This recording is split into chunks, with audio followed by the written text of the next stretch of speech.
Every time I stay at my grandma's house, I hear someone walking upstairs. It starts on one side of the room, casually walks to the other, and then stops. This happens maybe twice a night. I didn't start hearing it until I was about 14, which was when my grandparents made me start sleeping in a different room on the first floor after they began sleeping in separate bedrooms. Both of their rooms are also on the first floor, so the upstairs was left empty.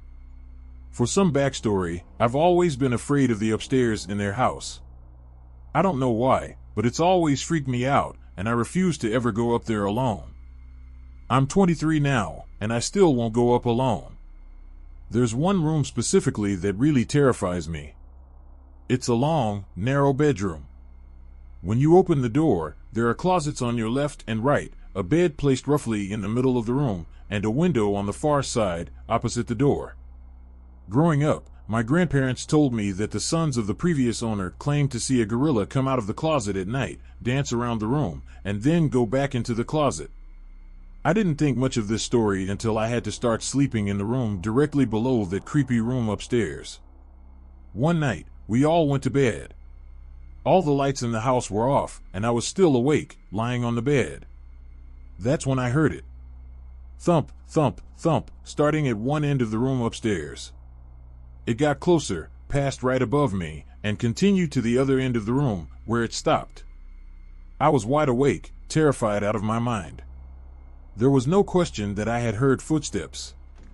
I recognized that slow, casual pace. Freaked out, I went to my grandpa's room. I told him what I'd heard, but he just said the house was old and creaked a lot.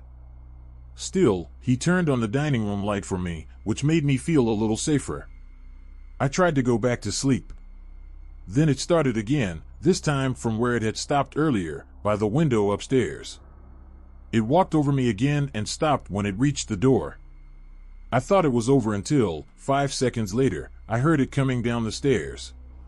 1, 2, 3, 4, 5, silence as it reached the landing, then 6, 7, 8, 9, 10, and silence again as it reached the first floor. I was frozen in shock.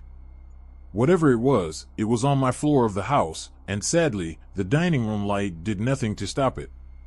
I stared at the doorway to my room, with the dining room light shining in, and my vision began to distort.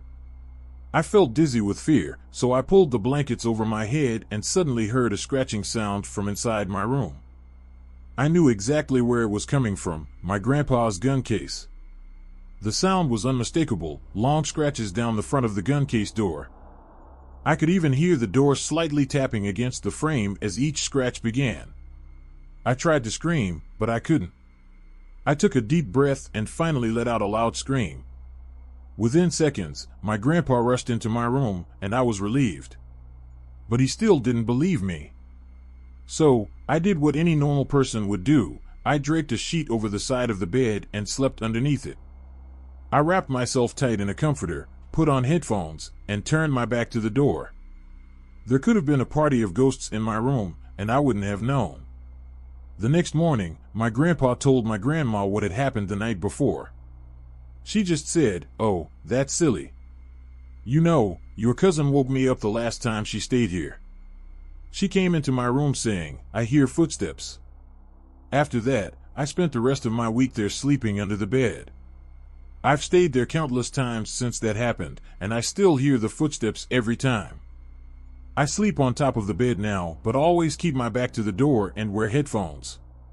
I haven't heard it come down the stairs again since that first night, but if it does, I don't want to know."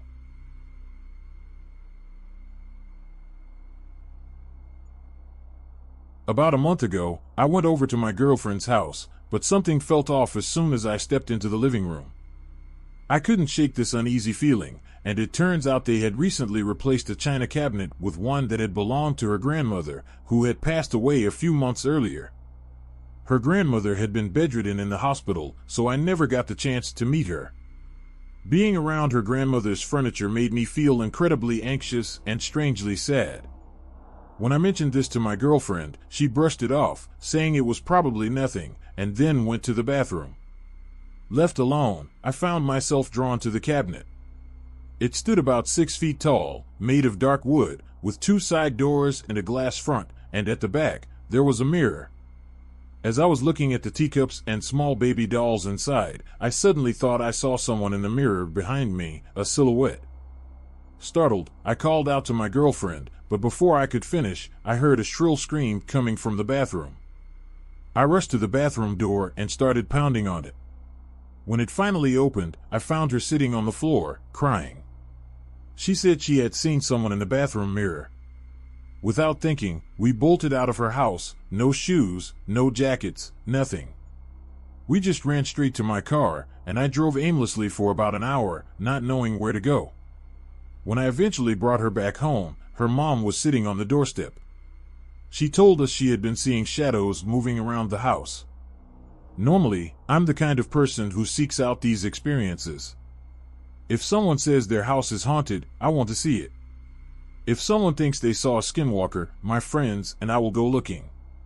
I've never found anything until this. This was something else entirely.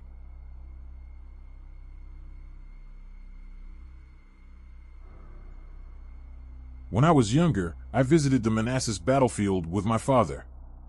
We were sitting on the tailgate of his truck, enjoying some McDonald's while looking out at the cannons on top of a hill. It was a foggy, misty day with a slight chill in the air, probably around November. Suddenly, we noticed a man dressed in full Civil War attire, standing by the cannons about 50 to 100 meters away. He was waving at us, a slow, beckoning wave. My dad, who had brought along a pair of binoculars, took a closer look and confirmed the man was wearing a Confederate uniform. The man stood still, only moving his arm to wave us over. My dad assumed there was a reenactment happening and thought the man might need help, so he decided to walk down to him. I stayed by the truck, watching through the binoculars. As my dad approached the man, he suddenly stopped in his tracks and seemed confused. After a few seconds, he turned and sprinted back to me, visibly shaken. He quickly threw everything into the back of the truck, and we left the battlefield in a hurry. When we were safely away, my dad explained that as he got closer, the man slowly disappeared right in front of him. He said he felt a strange, unsettling feeling in his stomach and got chills all over. To this day, my dad still gets goosebumps when he tells the story, and this is a man who saw combat in Vietnam, so he's not easily scared.